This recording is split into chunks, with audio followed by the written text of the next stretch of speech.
All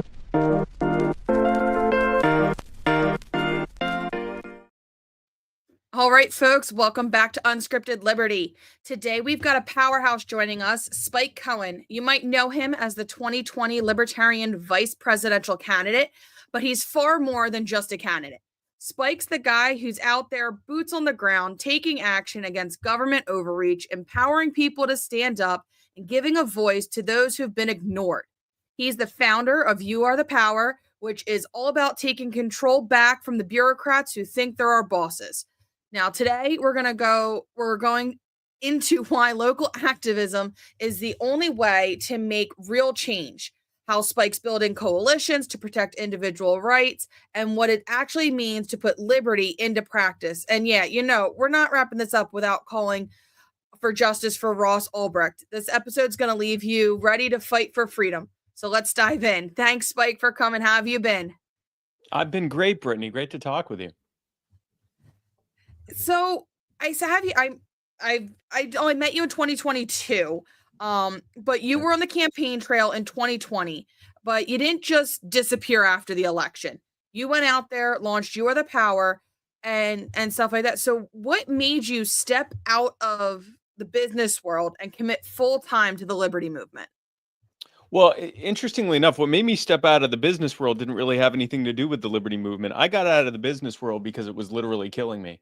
I was very successful in it, but it was killing me, and that's probably my fault. I'm a bit of a workaholic, as you can tell, and and the thing is, now the work that I do is so fulfilling and is serving such a great purpose that it gives me life.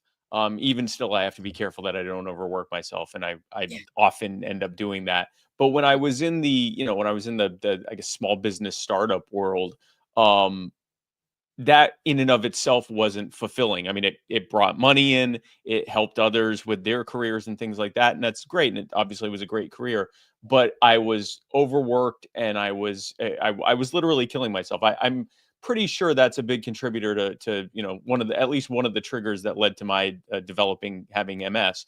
When I was diagnosed with MS, I realized I needed to make some serious changes in my life, and one of the first things that I did was to retire and focus on my health. Once I got my health stabilized, then I thought, okay, now that I've grown up, what do I want to do? I'm in my 30s at this point, but I'm like, okay, what do I want to do now?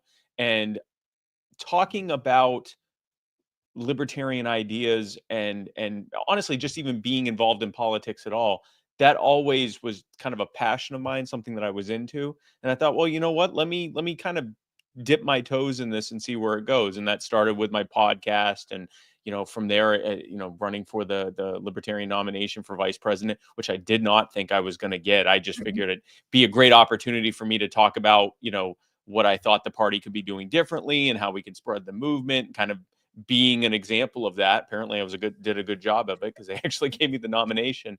And during now what led that to what I'm doing now, in the back of my mind, even before I ran, I thought, we can't just show up every 4 years or even every 2 years and run for an office that is very likely that we haven't won any of these, statewide or federal races yet. We can't just do that. We have to be doing something more in between. And I hadn't quite fully formed how that would work. But during the campaign, I saw two different groups of people. One was all these activists that were putting together all of these events that I was going to. I was at multiple events every day, and I'd meet these people that did all this work, and they were so excited. And they'd say, "We wish we could do more, not just a couple times every 4 years, but like actually do this, all the time." And then I met other people who would show up to the events because some terrible thing was being done to them by the at the local or state level. And even though I was running for a federal office, they just figured there might be people there that could help them. And so we tried to line them up with the local activists and see if they could help them. A lot of them were people that were being that were dealing with COVID restrictions and having their businesses destroyed because they dared to open at the same time Walmart was open, or they eminent domain, the local city council or county was trying to take their house or something like that. And I realized something. There's always people that need help fighting government. we're over here trying to come up with opportunities to tell people that government, or at least too much government is a bad thing. Well, what if instead of just talking about it every few years, we help the people who are actively being hurt by government, and in doing so, showing people this is something that's happening and encouraging them to join us in also helping people that are being, harmed by out of control government officials. And so, after the campaign ended, and coming into early 2021, I said, you know what? Before this sounds like a good idea, but before we start a whole nonprofit and start asking for donations and everything, let's just see if this is even going to work. Let's see if there's anything to this. So we took on a few causes as sort of like tests to see how this would work. Found some local activists who were willing to do some do the work on the causes. Put up some stuff on my social media, and it took off. And so we officially launched in 22, and it's been nonstop ever since. We continue to expand, and it has just been absolutely incredible. The math, it seems like Math, one plus one equaled two this time. Yeah. So when you started You Are the Power, were there moments where you thought, like, what the heck am I doing? Like, and how did you kind of get past that and keep pushing? I'm not sure that I had, actually, probably. You know what? During the proof of concept time. So this is, I come from that startup and small business world. And so I have a lot of experience in having what might be a weird idea, but it sounds good, and then just running with it. But I've learned that there's some steps to this. If there's a way to try to do a proof of concept at little to no cost, before you start, putting, going in whole hog, then, let's do that. And so when we were first doing this in 21, there were definitely times, I'm flying to go and speak to this, council or whatever. And I'm thinking, I wonder how this is going to go. Like, are we going to show up and they're going to be like, we don't care that you're here, and then do whatever they want anyway? And like, are we going to get any traction? Am I going to show up and I'm the only person there and no one else? Like, how's this going to go? But after the first couple ones, seeing that it just exploded, and that, dozens or 100 or more people would show up with me, and thousands would be watching our live stream online. And I thought, yeah, no, we have something here. So yeah, I guess there were times of that. I'd actually say the what on earth am I doing happened more during the time that I was running for vice president, because that was, especially it was during, you had the COVID lockdowns. And so, a lot of the events were canceled and stuff. And so most of it was online. So I was literally in this room campaigning most of the time. I got the nomination. My setup, what is now in the corner of this room, used to be right over there. And I'm looking at where I was sitting when I found out that I got the nomination for vice president. And so it almost felt unreal because I was at home the whole time. And then, shortly after that, I went to the convention in Orlando. Then I start doing these events. I went from being at my house and, not really having anywhere to go in terms of events and stuff, to being at a different event every single day. That was absolutely what am I doing? There's a bus with my name on it. That was absolutely like, what is happening? And having like hundreds of people show up to events.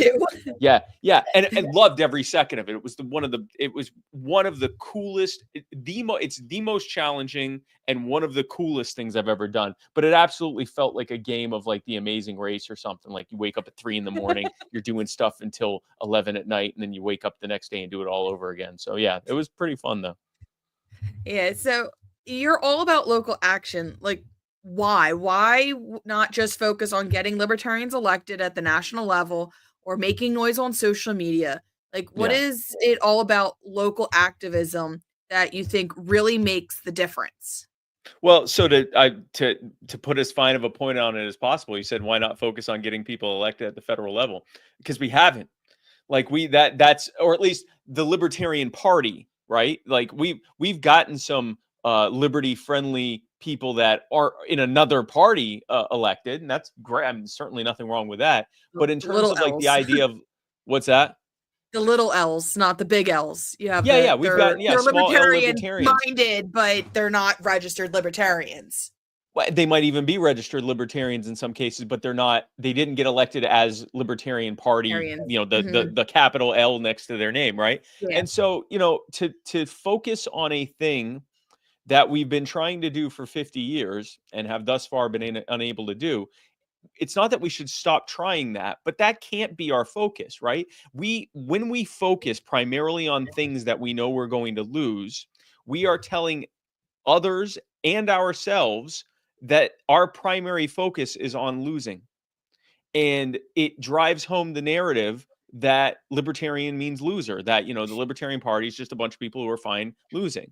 And, one of the things that I said this before I even got the nomination, is we have to find our wins.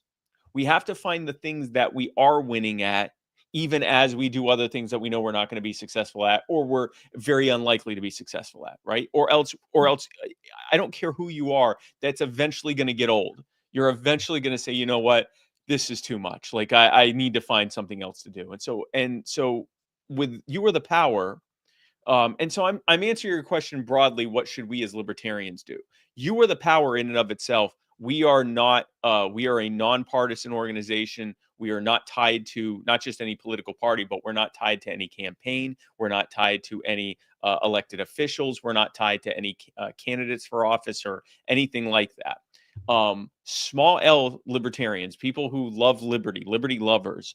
The reason I think we should focus at the local level, whether it's with an organization like You Are the Power, or whether it's running for office or whatever else, is it's the difference between talking with your neighbors and trying to talk to the country.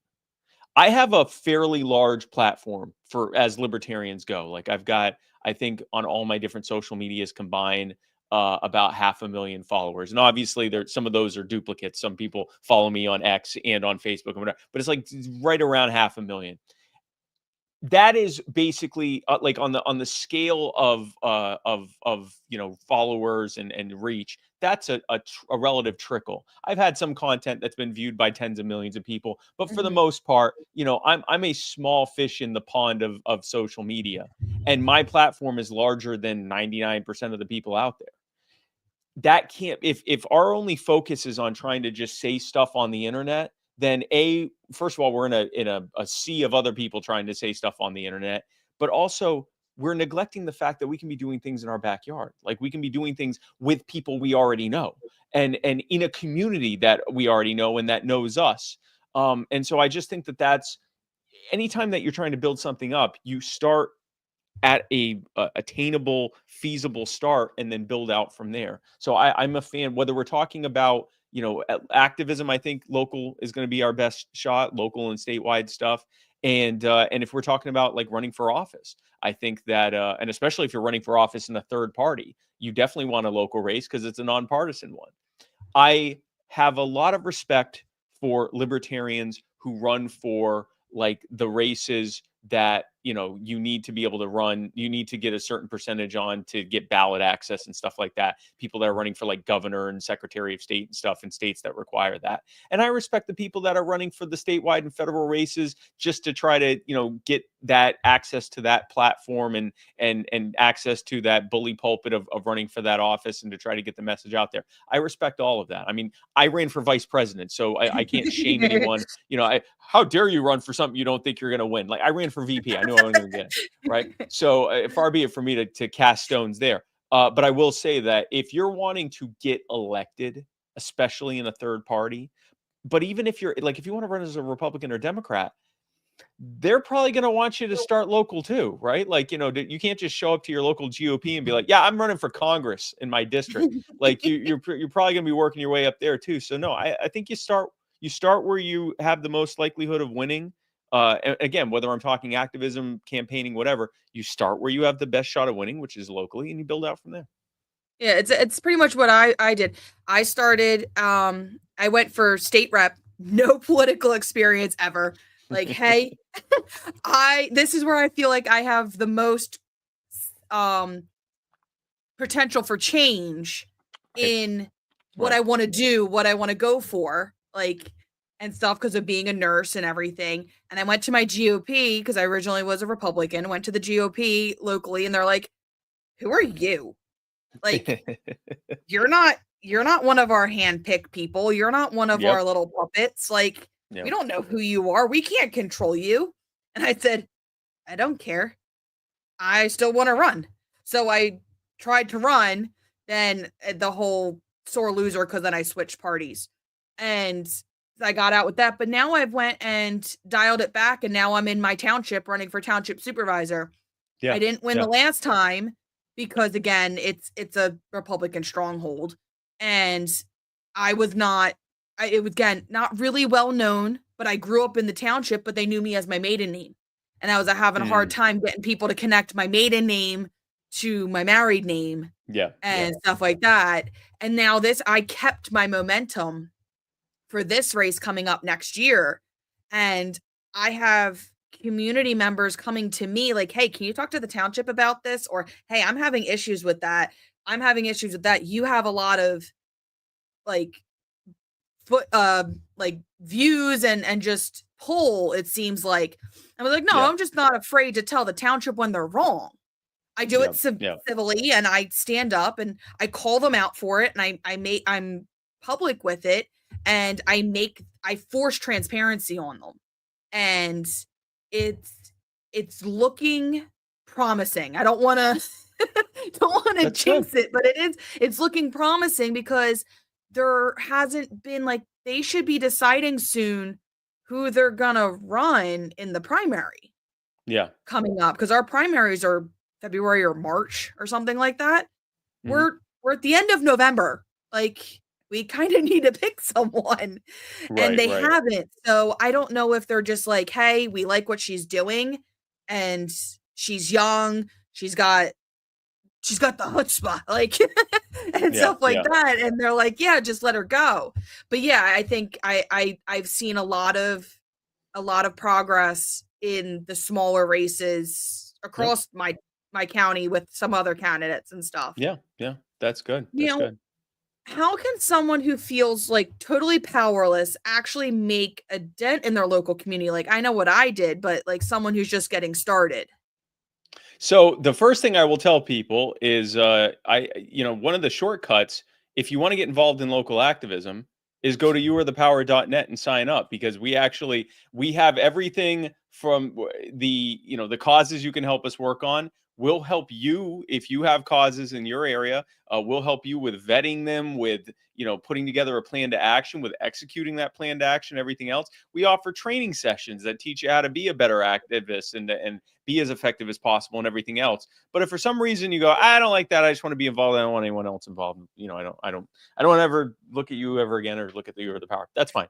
What I would say is, the first thing that you can do is show up, and you may have already been doing this, but they can show up to their local board meetings, zoning boards, school boards, city council, county council, whatever. They can show up to these things, and they don't even have to necessarily say anything. Because I mean, if this is your first time going to these, you don't even know, maybe even know what's going on, and you might have a concept of what's going on, but you don't necessarily like know the details about what's going on. Just show up and hear what's going on there, and listen to what they're talking about. Read when they talk about their budget that they're approving, get a copy of it so you can take a look at it.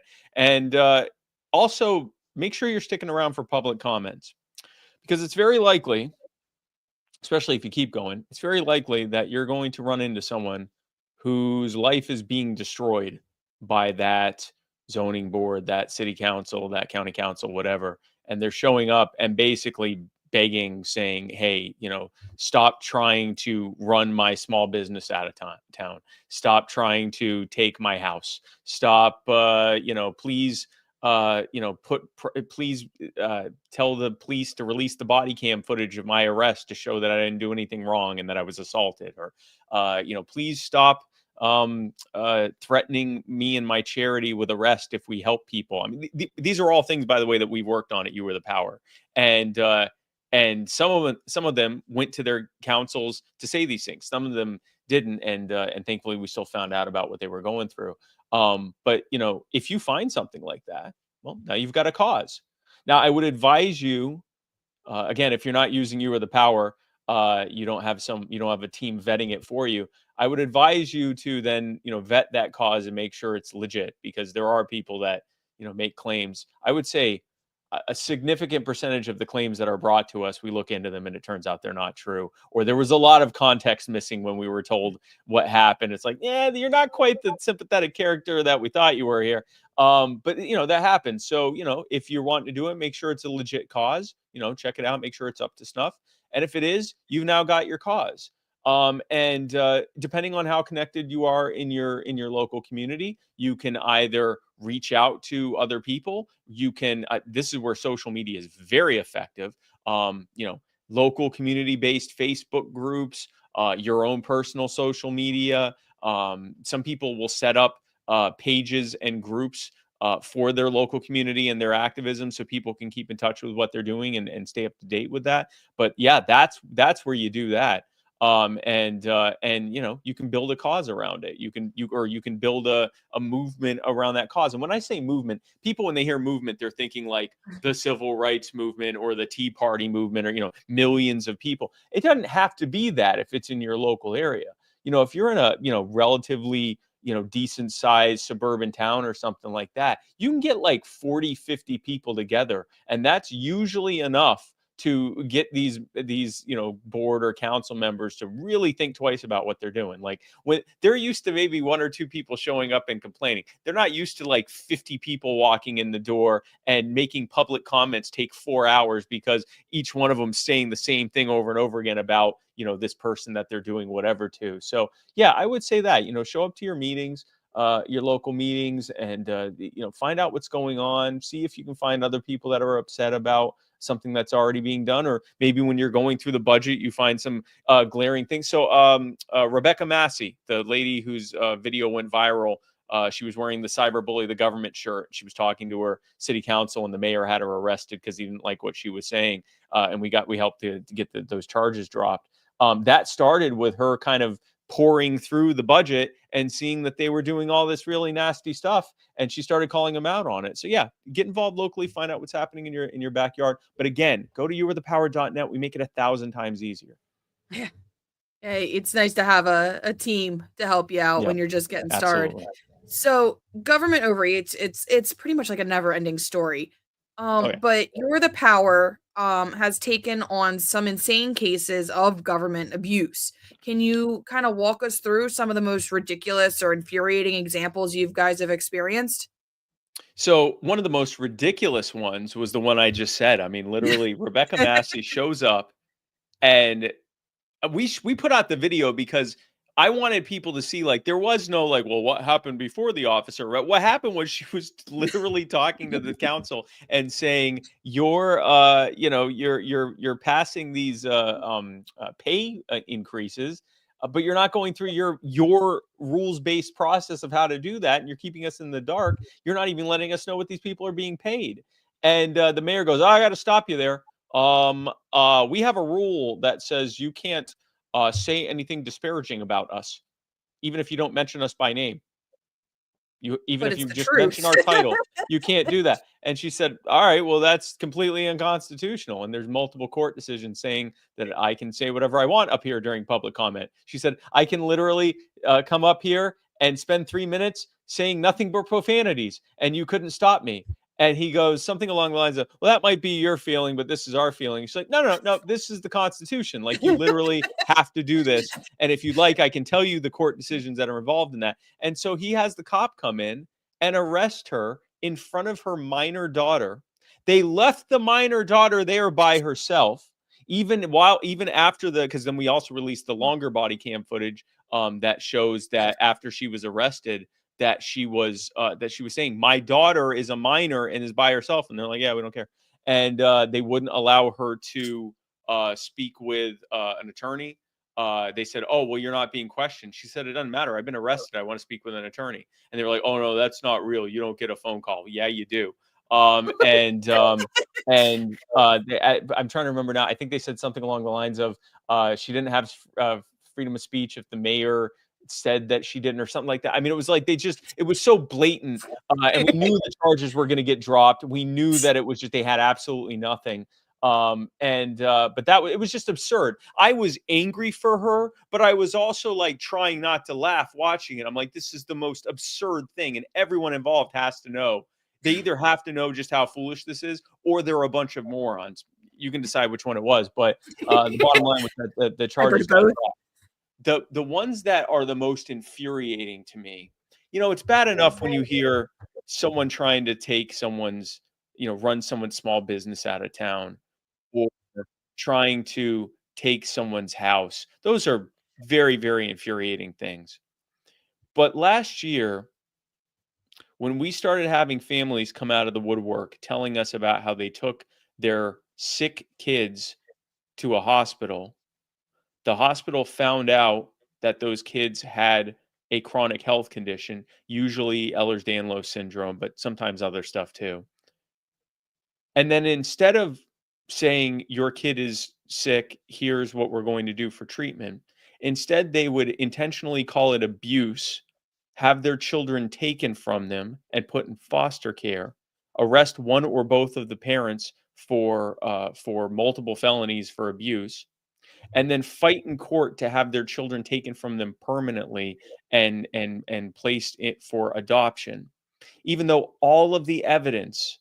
Oh, and also try to fight to keep the parents from having any of the medical records showing that there was no evidence of abuse, and all of the evidence in the world of a chronic health problem, and that the reason, and we've been finding out that the reason they're doing this is because that's how they get federal funding.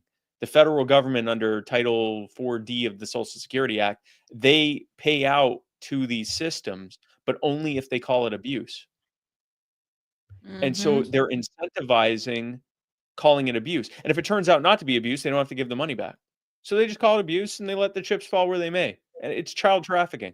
And it is beyond infuriating to hear. I'll give you one of the examples. The Hernandez family, they take their kid in, their very young, I believe just a couple months old daughter. And they document her health condition, and which the parents didn't know about at this point. And they say, yeah, the kid was abused. We're taking both her and your older daughter, a toddler daughter, I think she was 3 at the time, from you as well.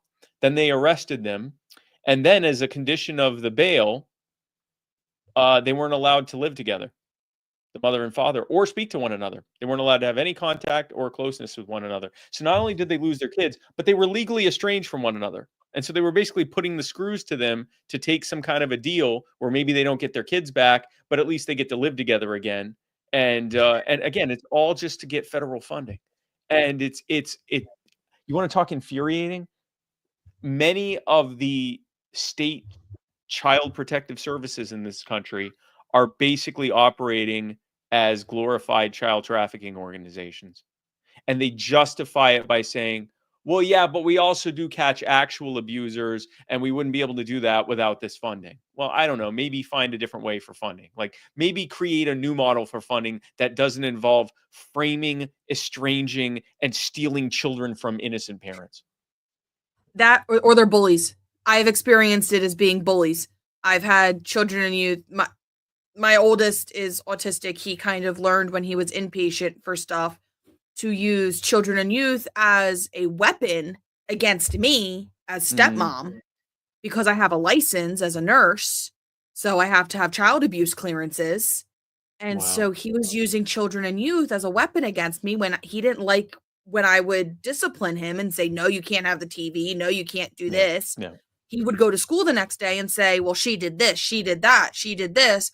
Children and youth investigation. I have to be on my best behavior with him and basically either completely ignore him or I have to treat him and spoil him so that he says, oh, no, I didn't mean it that way, or like whatever when he gets interviewed. And they would constantly were coming to our house. They were bullying us. I had it. The youngest got out of the house because he's Houdini and semi-feral because he was born in 2019. So he was raised during COVID. So he's semi-feral in my opinion. He's Donnie from the Wild Thornberries. And he got out. It was a miscommunication between my husband and I. He thought I had him. I thought he was watching him. I come home from what I was doing and I go, "Where's the little one?" Because I thought you had him. I go, "Look, spent an hour looking around my house, looking around my property, looking over at my parents' house because it's across the street. Couldn't find him. Called the cops. We're like, he's missing." And they called children and youth because he got out of the house. Like, and I had them coming in. They're like giving my middle daughter the 10th degree on questions like, "Do you feel safe in this home? Yeah. Do you feel neglected because you're the middle child? Your older brother has autism and has special needs and requires a lot of attention. Do you feel safe? Is someone touching you?" Like, they're like asking all of these insane, like, "You're here because my little one figured out the door lock because he's an evil mastermind." And you're now questioning my only daughter because she has a 15-year-old older half brother in the house. Yeah. Well, and that's the other thing. They'll ask these kids leading questions, and Mhm. you're a kid, and you don't understand. It's like, yeah, they're fishing for something, right? And you're a Mhm. kid, so you'll get asked like, we had one situation where a kid was at school and hated school. Hated school. Is actually now in like homeschooling and private schooling because of this. Went hated school and was the guidance counselor was talking with him, and he said something along the lines of, I'm trying to remember the details, but something along the lines of, when I'm at school, I don't even want to be alive. Well, that triggered the whole, and they were asking him, they had him fill out this thing and everything. And thankfully he like realized, okay, there's more going on here than just asking me whatever. And so he kind of backed off on like the questionnaire or whatever. But they were like, and they were drilling the parents and everything else. And it turned out the kid just hated public school. And as soon as they pulled him from the school, he's doing 1,000 times better. But he could have potentially been, possibly temporarily institutionalized or taken from his parents, because he, without really realizing the scope of what he was saying, you're a kid and you say, I would only want to be alive. Like, he didn't actually not want to be alive. He just hated school. And so he's telling who he thinks is a trusted person that he can say anything to. He says this and, it turns into a whole other thing. But anyway, they pulled him out of the school. Now he's 1,000 times better. But what it really comes down to is, and this is anything with government. When you create a government agency, you're creating an organization whose funding comes from coercive sources. In other words, instead of like having a business or a nonprofit do it, where a business or a nonprofit, they have to receive funding voluntarily. They have to either get you to pay them or donate to them or whatever, which means they have to actually prove that they're doing a good enough job to deserve your money. You or the power has to prove that we're doing a good job to get people to donate to us by going to youarethepower.net/donate and donating what you can. And so we can't take money from you, right? We can only ask for it, or a business could sell you something or provide a service or whatever. And so there's a level of accountability there. But the government, they just take what they decide how much money that they want to take from you, and then they take it from you. And the obviously, besides the fact that stealing is wrong, the other problem with that is, what's the point of being accountable? If I can take whatever I need from you, then and another agency that's taking it from you can determine the criteria by which I get that money. You're not my customer. That agency's my customer. So for child protective services, they're worried about what the federal government wants, not what you want, not what the parents want. They want to know what the federal government wants. What the federal government wants them to call it abuse. And this is true of any of these agencies. They just do whatever it takes to get the funding. And the other problem is their funding relies on them convincing politicians that they're needed more. Well, how do you show them you're needed more? By the problem getting worse. So they actually have a perverse incentive for whatever problem they're supposed to be addressing getting worse. So it's like if I had a business model and I could convince you to give me money, and because I made the problem worse. Well, that wouldn't work outside of government. So anytime you say I'm going to create a government agency to do X, what you're really saying is I'm going to create a government agency that is likely to, that at best probably won't fix X, and at worst will make X worse. And we're seeing that with protective services. Same exact thing. Yep, pretty much. So the liberty movement attracts people from all backgrounds, but Mhm. let's be real. Building a coalition and stuff is tough. You're dealing with folks who don't always see eye to eye on every single thing. They have like one or two things they kind of agree on, and that's Yeah. why they're coming together. How Hmm. do you build a coalition without selling out principles for people that they want to get together and work, but they're not giving up some of their other beliefs? Yeah, so that's the beauty of what we do at You Are the Power. What I need to know is, do you want to help us on this cause?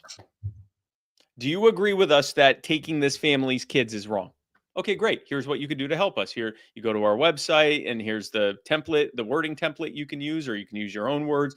Here's where the next meeting is. We're all going to get together and go and talk to them. And great. Oh, okay, and we won on that cause. Here's the next cause. Do you agree with us that you shouldn't arrest people that are working for a charity for helping people that are homeless get back on their feet and become productive members of society? Oh yeah, okay, good. Well, here's the page about that, and here's all the information. Here's who to contact. We're gonna have a rally on this day, and come in and come out with us and join us. And oh, we won on that. Great. Here's the next cause. And here's the next cause, and here's the next cause, and here's the next cause. I am not. We have members. We have members, very active activists, very generous donors who are not libertarian. They are. I mean, I talk with a lot of these folks. Some of them are, are hardcore conservatives. Some of them are fairly hardcore progressives. Some of them are not really that political. They just really like what we're doing, and they just really believe in it. And yes, we have a ton of libertarians as well. We have everything. Yeah. What I'm building, what we're building together, is something that doesn't require you to adopt any principle other than what we call the principle of human respect, which is that when we respect one another as individual human beings, we are more happy, we are more prosperous, and we are more harmonious. And conversely, when we are not being respected as individual human beings, when we are imposing ourselves on one another, when we are taking from one another, when we are violating one another, then we're less prosperous and less harmonious and less happy. We call that the principle of human respect. It is a pretty straightforward thing. Pretty much everyone agrees with it. And if you really drill down into it, it is the core of libertarian belief. But we're not trying to shove an ideology down anyone's throat. We're trying to get them involved in activism that they agree with, and then we want to continue to build and foster that relationship. And if as they're getting more involved, they're finding that they really do agree with those underlying principles and they really are actually libertarian, fantastic. Or they might say, yeah, you know what, I'm not sure I believe that all the time, but I certainly do agree with it in these causes. That's great. We've taken what is essentially our political opposition and leveraged them to help us on things we agree on, right? Yeah. So this is a fatal conceit that the political movements in general often have, but we see it with the Libertarian Party. There's this constant fighting between, well, are we being too open and we're watering down our principles, and we're trying to get elected at the expense of actually remaining libertarian in our beliefs, or are we being too closed and edgelordy and we're not welcoming people in, and we're so worried about remaining pure that we don't even care if we decline as an organization in the process. And so it's this kind of constant fight. Now I do think that there are effective ways to bridge that gap between being relatable and being successful and also remaining principled. But I will tell you something, and this is why I'm less and less involved in political electoral politics and campaigns and all of that. The problem that you're facing with a political party is that before you can do the very first thing to get someone elected, you first have to pick your chair, your vice chair, your secretary, your treasurer, not just at the federal, at the national level, but at the state level, at your local affiliate, your county affiliate, whatever. Then you have to decide who your nominees are. Then you have to decide, all these different nominees for different races. Every single one of them has to be elected. You use the democratic process to elect every single one of them. And before you do that, you got to decide who's running for those things and why you should pick this person instead of that person. In other words, the party is in a perpetual state of internal conflict over who to pick for everything. And the only way, like if you and I are running for something, right? We're both running for, let's say, chair. We live in the same county. We're running for chair of the county affiliate. Well, in order for me to get people to vote for me and not you, I have to figure out, and let's say we agree on 99% of stuff, right? Because we're libertarians. We're going to agree on most things. I have to find that 1% of things that we disagree on. I have to amplify that thing, and I have to convince all of the people that are deciding which one of us wins, which, the delegates. I got to convince them that 1% is more important than the other 99%, and that's why they got to vote for me. And if you do that cumulatively over time, cycle after cycle, after year after year after year, not only is everyone programmed to find each other's differences and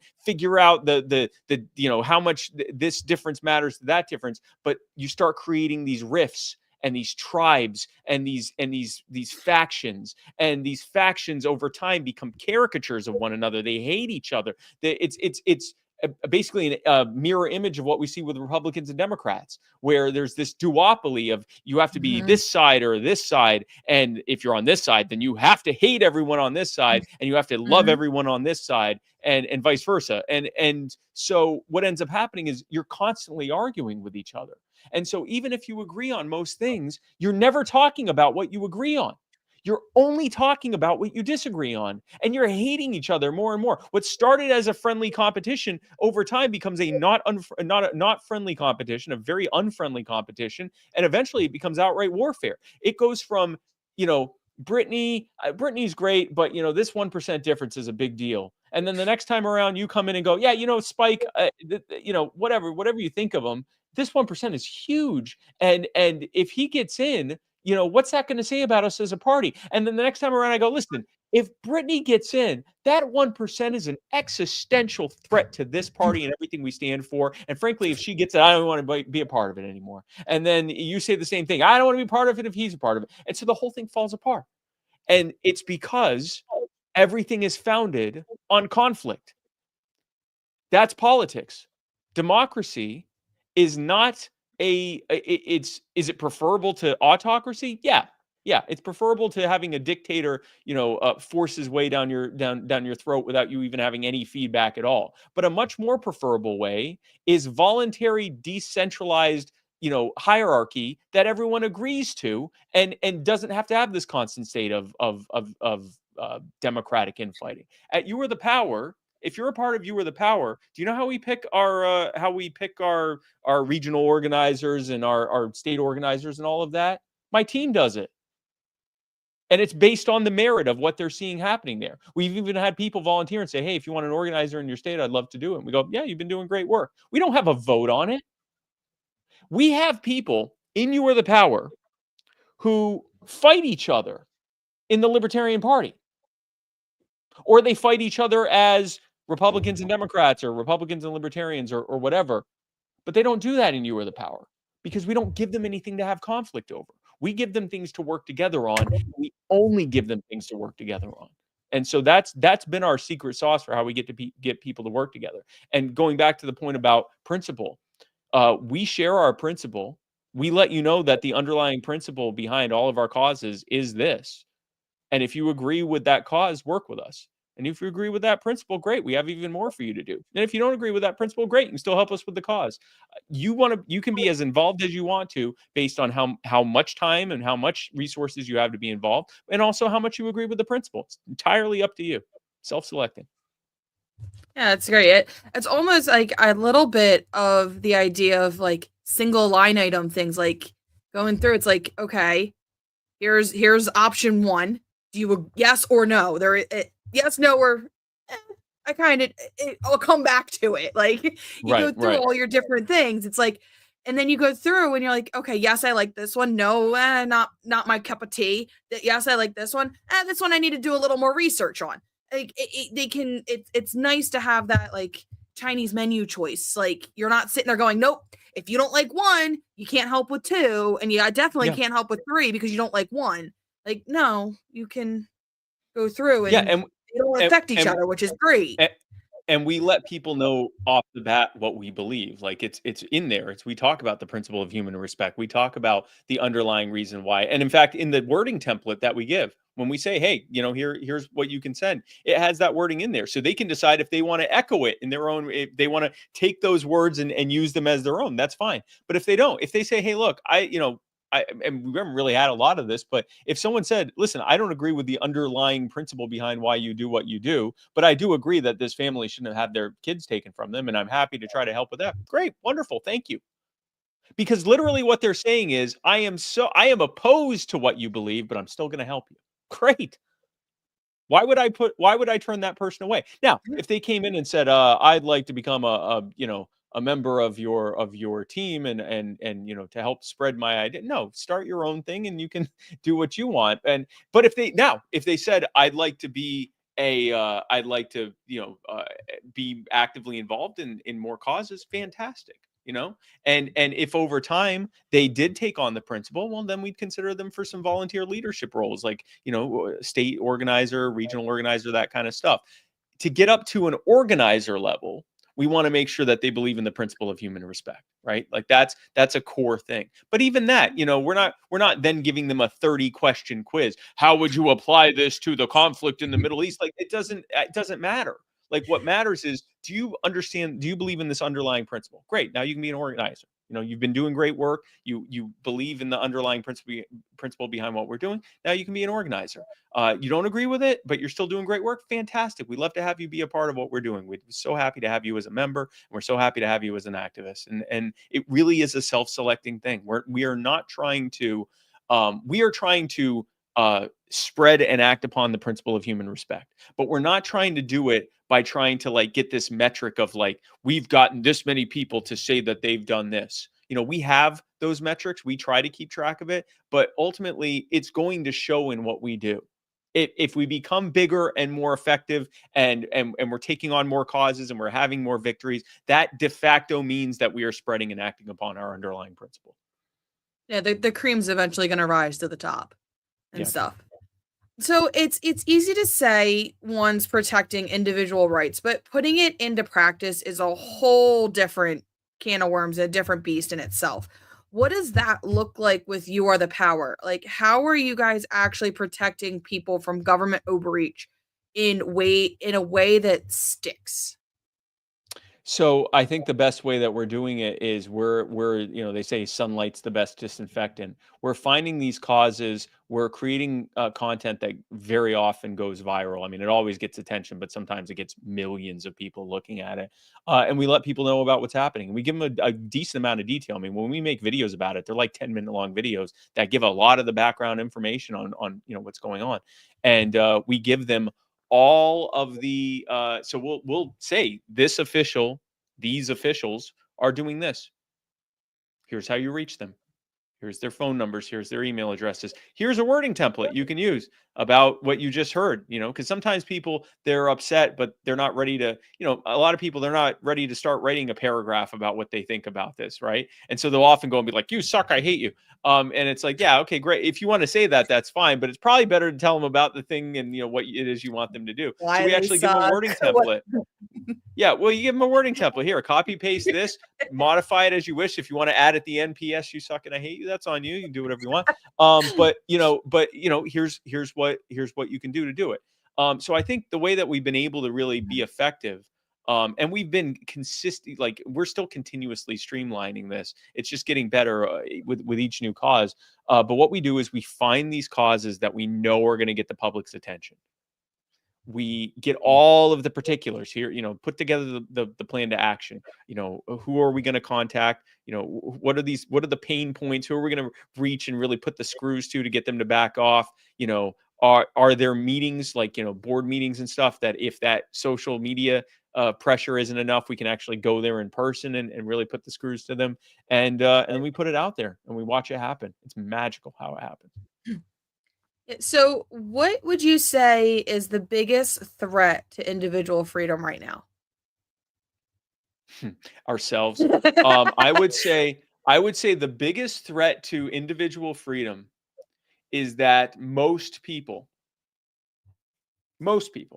not all people, certainly no one watching this, most people deep down want for there to be a coercive entity to do things that they feel like need to be done, whether it's safety, whether it's infrastructure, whether it's, I mean, some people are like, I want it to provide me with healthcare, which is insane. But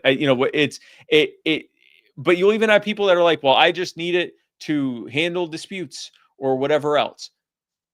But even if you take them out, like even if you take out what we'll call them the minarchists who think that there should be a government, but it's only for even if you take them out, the majority of people are like, yeah, I think the government should be doing this and should be doing that.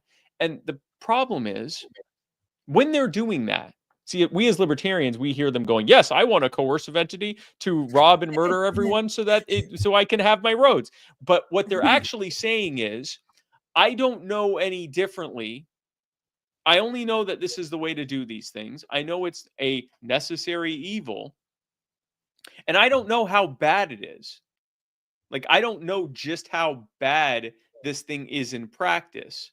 I just know that it provides these things and I need these things. And I've yet to really hear of any good alternative. And so, yeah, we're going to have it. That is what allows. Oh, and also that the most effective way we can try to change things within it is to vote every year or 2, 4 years, whatever. And so that mentality, which is one that the vast majority of people have, is what allows government to act completely unchecked. And so as long as government officials are able to keep people somewhat at bay, then they're able to do whatever they want, especially at the local level, because very rarely is anyone paying attention. What we do, the way we upset that apple cart is first by bringing attention to these things and getting that heat on officials that are not used to it. But the other thing that we're doing is we're showing people this is what government looks like. It's not, we'll say how to control government officials. They're just government officials. And especially at the local level, these aren't some like shadowy cabal figures from the Skull and Bones Society. It's your neighbor. It's someone that might live in your subdivision or a few miles up the road from you. Their salary might be the same as yours. They're not like some, shadowy, major billionaire, whatever. They're probably like at your station. They just got elected to something. It gave them this much authority, and boy, are they using it. That's literally what it is. I mean, some of these child protective service workers that are doing these horrific things, these are not powerful people. These are people that have been given this much power and told, yeah, you got to call these you got to have X number of new abuse cases every month or you're fired. So they're doing it. They're a cog in the machine, right? Doesn't make it okay. Does not make it acceptable what they're doing, but they're just your neighbor doing something because they were told to, right? So Yeah. that's the biggest threat to our liberty is this sort of normalization of this stuff and thinking that it's necessary. And the way we combat that is by showing it's not necessary. It's actually very harmful. And if we're going to have it, at least you have to be consistent in calling them out when they're doing the wrong thing. Yeah, I think of it, again, Wicked just came out, so I'm thinking of things like Wizard of Oz, pull back the curtain and stuff like that. You're showing It's your that neighbor. it's just Pull back the curtain. It's your neighbor. It's a normal person. Yeah. It's just a normal person. It's your neighbor. Normal person that just is working the system and is using it to terrorize people sometimes. So you'll notice like in court, at a lot of city council meetings and stuff, they're always just a little raised up, right? And it's this weird psychological thing. It sounds stupid when you say it, but it's real. They're raised up because they want you to feel like they're bigger than you and have more authority to you. And when you hear that, you like roll your eyes like, I know that's not your lizard brain was developed when you were a child. And so your formative years were surrounded by people that were like way up there. And you, without even really putting much thought into it, way up there means I have to listen to them. And you went to school, or you're just your parents, or whoever it was that was your guardian or whatever. They were bigger than you. They could pick you up. They dwarfed you in size and knew way more than you did. They were way smarter than you. They had all this information. You're learning to talk, right? Like when I'm saying lizard brain, this was developed when you didn't necessarily know how to form sentences yet. And so you're just surrounded by these gigantic things, and they're telling you whatever they to do, and they at the time can even physically move you and make you go over there. No, get away from that stove, and they just pick you up and put you over here. And so when you're in that situation where they're kind of raised up and a little bit high, and you have to go like this, it's setting off like subconscious stuff that you're not even aware of, that's giving you the impression this is an authority. This is someone that I need to be listening to. Like, even if subconsciously you're like, this person's a schmuck, they don't know what they're talking about, I'm going to make sure they know, blah, blah, blah. There are certain things that are being set off that, especially if you're not conscious that those things are being set off, they can have way more control than we're comfortable admitting. And so all of that is just a facade. So yeah, no, it's Wizard of Oz. It's pull back the curtain. It's your neighbor. It's the guy that you knew from Sunday used to school change teacher. your oil. Yeah, your Sunday school teacher used to change your oil. He's like, these are not often not impressive people. And or not I shouldn't say impressive people. They're often not impressive people, but they're not like people of high station. And even if they were people of high station, that still doesn't give them the right to do that to you. And so I think that it's about recognizing that if this thing is to exist, if we are to live in a society that's governed by a state and charter city governments and all of that stuff, municipalities and everything, then they need to be hyper accountable. The term public servant needs to actually mean that, like an actual servant. And if they're not acting in that, if they're not acting servile, then they need to be replaced with someone who is. And servile doesn't just mean give me stuff. It actually means the opposite. It means leave me alone. Do what I say and leave me alone. So I want to talk about the next generation. You've got a lot of young people wanting to get interested in liberty. How do you get them not only engaged, but committed to a cause at this point? Like, get them involved in something. What's the key to inspiring young activists to do more than just tweet and be keyboard warriors? Like, it does help, but at some point, that's not enough. I think, and this is true of anyone of any age, but I can say this specifically about them. Some people, the most you're ever going to get out of them is tweeting and keyboard warrioring. It is what it is, right? Like, there's this bell curve of like, you've got the hyper activists here that are going to do everything. And then you got people, they'll show up to occasional things and they'll do. And then you got the big bulk of people who are just either going to do a bunch of online stuff and share things, maybe sign up for youarethepower.net, become a basic member and get our app and share our social media stuff. And then you go down to the other side of the bell curve, people aren't going to do a thing. And so the bulk of people are maybe going to do some level of casual activism, which is why we set up You Are the Power in such a way that casual activists can be very effective. Now, with that said, the ones who have a predilection towards actually getting involved, the only way you're going to reach them is by having something that connects with them, right? Now, there are going to be people like us that they get connected on the actual idea itself.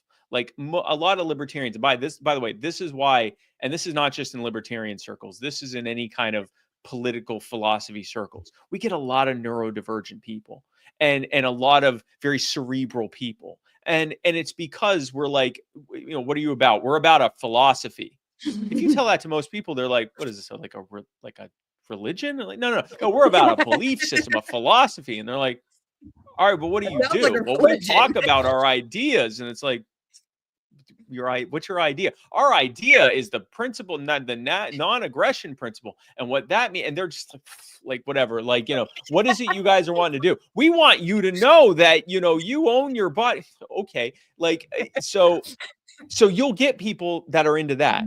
But most, especially when they're younger, if you find someone that's into that at that age, you're going to have them forever.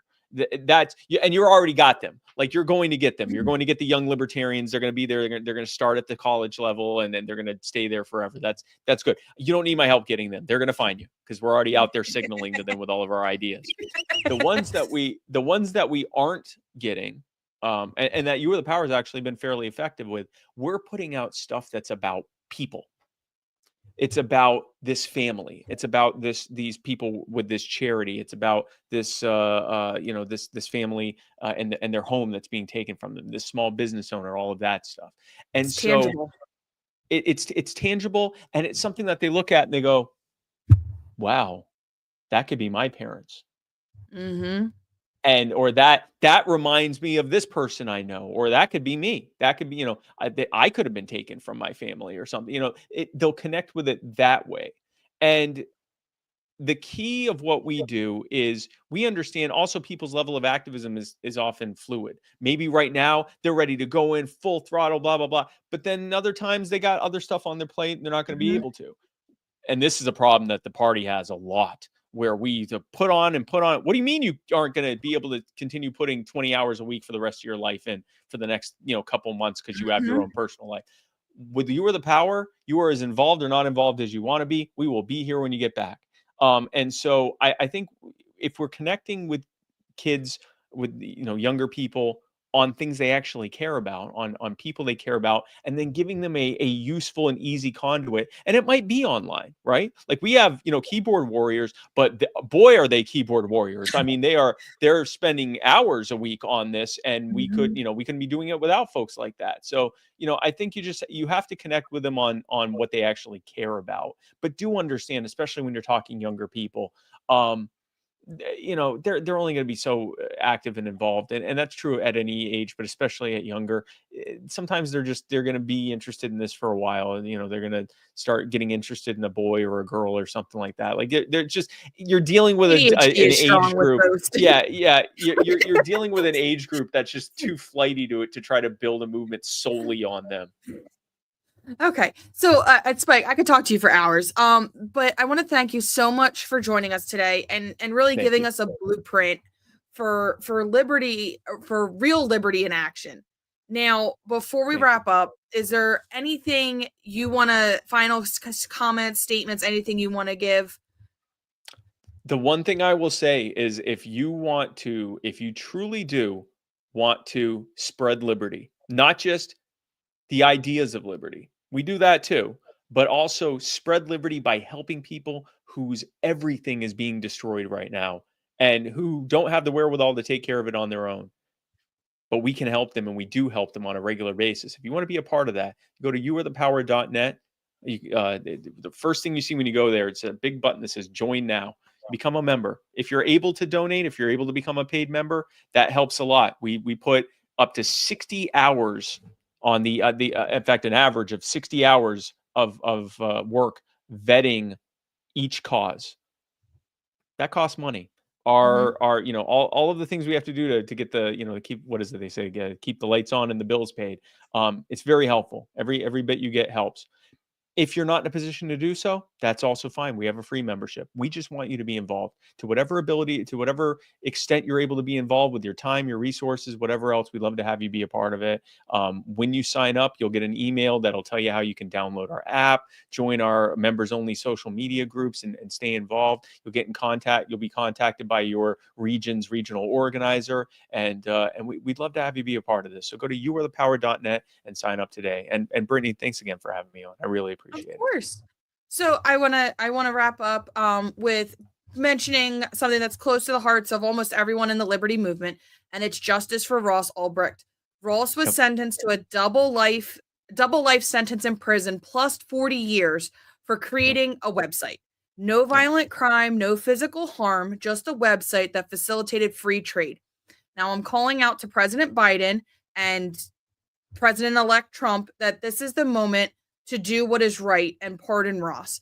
If you're not willing to step up and correct this justice, then, like I said, we're calling on Donald Trump to keep his promise and commute Ross's sentence to time served on his first day back in office. Ross has suffered long and enough. This is about standing up for justice and showing that we as a country still believe in fair and proportionate punishments. I want to shout out my sponsors. I want to say a big thank you because they're the ones that help make this show possible. Libertarian Mutual Aid, Libertarian Party Radical Caucus, and the Libertarian Medical Freedom Caucus. These organizations are out there every day fighting for freedom and supporting those who need it most, and we couldn't do it without them. All right, so that's it for today's episode of Unscripted Liberty. Spike Cohen's message couldn't be clearer. If we want liberty, we have to fight for it, each of us, every day. Check out You Are the Power, get involved, and start making a difference. Thanks again, Spike. Thank you all for tuning in. Stay free, stay vigilant, and let's keep fighting for the liberty we all deserve. See you next time.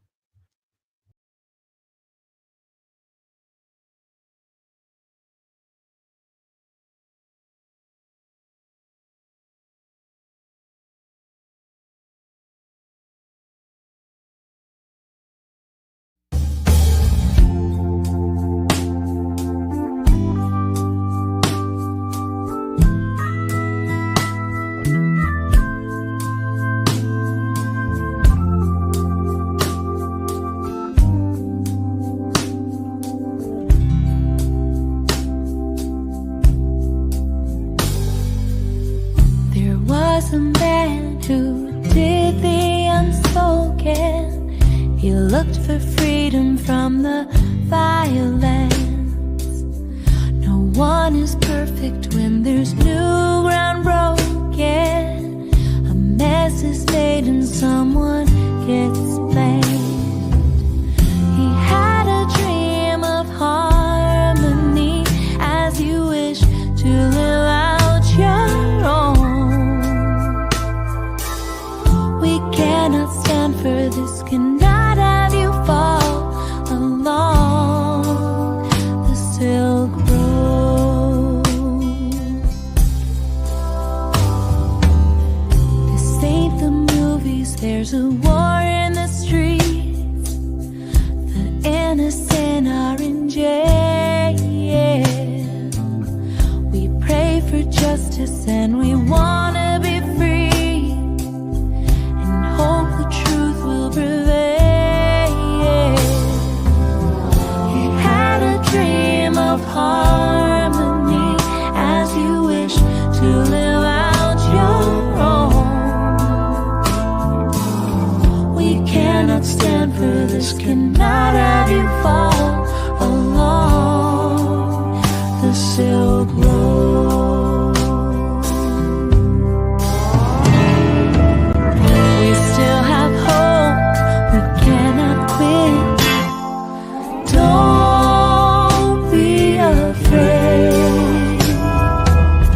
We have a voice and this is it.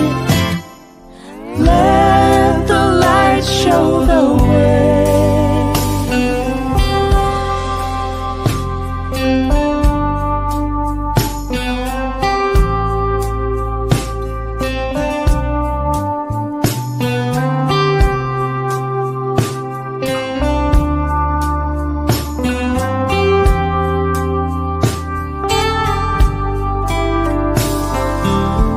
We had a dream of harmony as you wish to live out your own. We cannot stand for this, cannot have you fall along the Silk Road. We cannot stand for this, cannot have you fall along the Silk Road.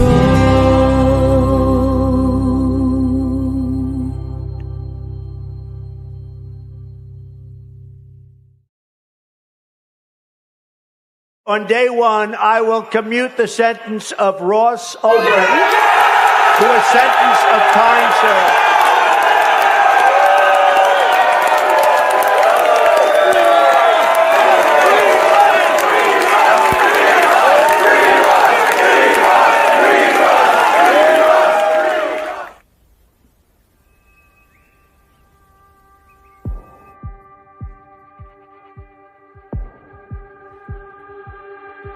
Is there any way